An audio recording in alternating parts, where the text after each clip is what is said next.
कि अगर इस देश में भारत का संविधान और मंडल कमीशन न होता तो मैं कभी यहां नहीं होता और आपके सामने खड़ा नहीं होता।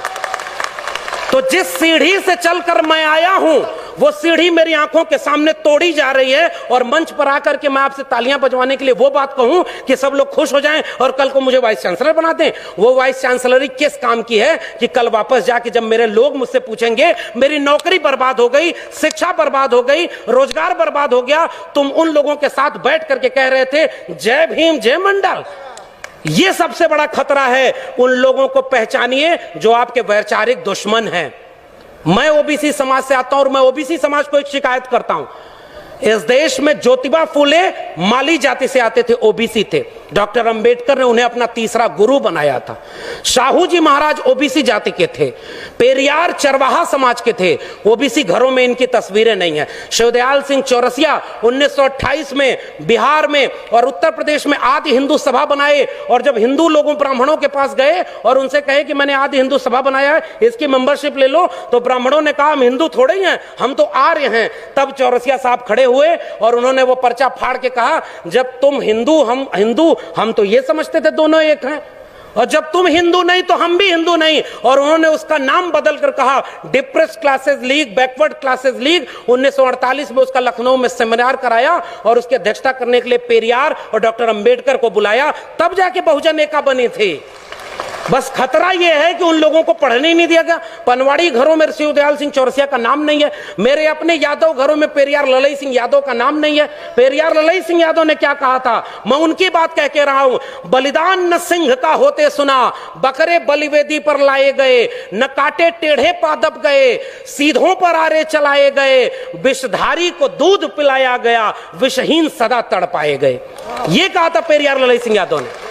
और जब त्रिवेणी संघ बना 1930 में बिहार में, और बाद में अर्जक संघ बना उत्तर प्रदेश में, इन दोनों का नारा क्या था, ब्राह्मणवाद की क्या पहचान, गिटपिट बोले करे न काम, और मानववाद की क्या पहचान, ब्राह्मण भंगी एक समान। जिसमें समता की चाह नहीं वह बढ़िया इंसान नहीं, समता बिना समाज नहीं, बिन समाज जनराज नहीं। जो जमीन को जोते बोए वो जमीन का मालिक होए, सबको शिक्षा सबको काम, वरना होगी नींद हराम। हमारे डॉक्टर लोहिया ने कहा 100 में पिछड़ा पावे 100 में 60, सन सोपा ने बांधी गांठ। तब उसको जगदेव बाबू रामस्वरूप वर्मा ने नारे को आगे बढ़ाया कि 100 में 90 शोषित हैं, शोषितों ने ललकारा है, धन धरती और राजपाट में 90 भाग हमारा है।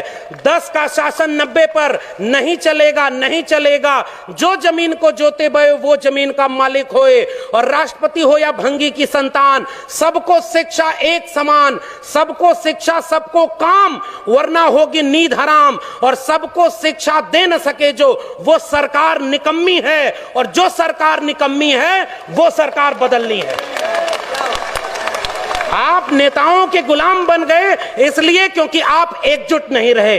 अचानक कोई नेता आके कहता है कि आप चलो हिंदू धर्म खतरे में है, अरे उससे रोक के पूछिए हमारा स्कूल और विश्वविद्यालय खतरे में है, तब तुम क्यों नहीं आए? मेरी नौकरी कोरोना में चली गई, तब तुम क्यों नहीं आए? हमारी अर्थव्यवस्था डूब गई, तब तुम क्यों नहीं आए? और 85% हिंदू तब बनाते हो जब मुसलमानों के खिलाफ दंगा कराना होता है। और उसके बाद दलित महिला थी, सुनिए, दलित महिला थी उत्तराखंड में, खाना बनाकर स्कूल के बच्चों को खिलाती थी, और दलित महिला की जाति देखकर सवर्ण बच्चों ने कहा हम खाना नहीं खाएंगे, तब हिंदू धर्म खतरे में क्यों नहीं आया?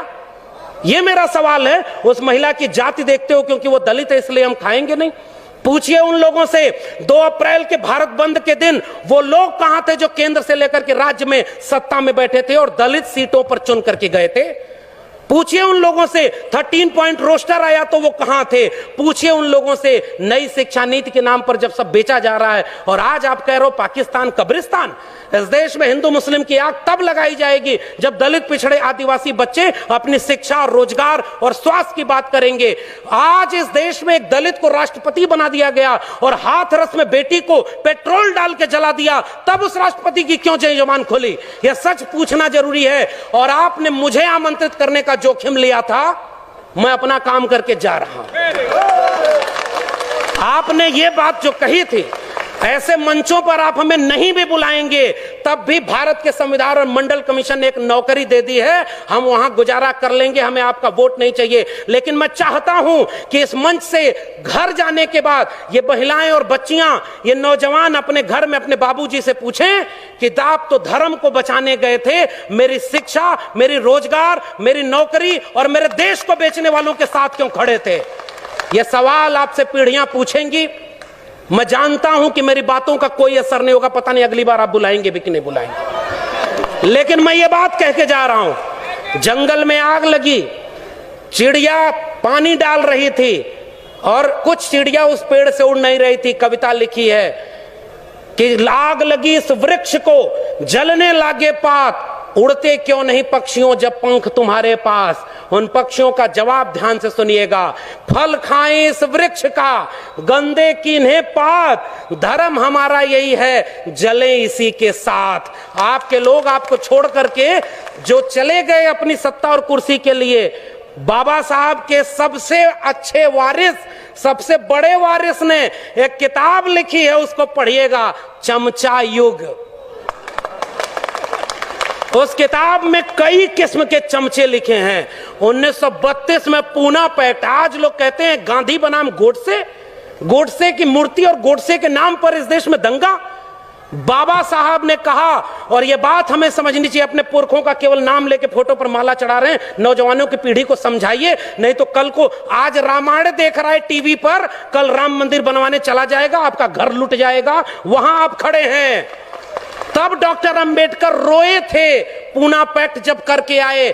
गांधी को 3 गोलियां मारी थी उन लोगों ने जो आज शासन कर रहे हैं। वो हमसे कहते हैं हमारे पुरखे ने गांधी की जान बचाई है, उन्होंने 3-3 गोलियां गांधी के सीने में मारी है, हम वो लोग हैं।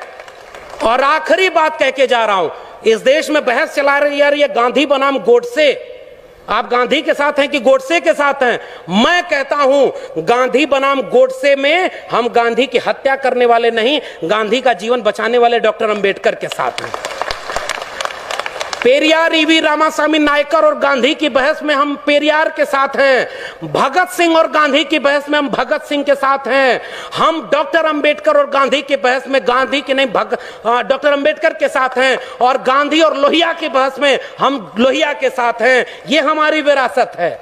आने वाली पीढ़ियां हमसे पूछेंगी, साहब कि जब देश लुट रहा था, आपके बच्चों का भविष्य बर्बाद किया जा रहा था, दंगाई बनाया जा रहा था, तब आप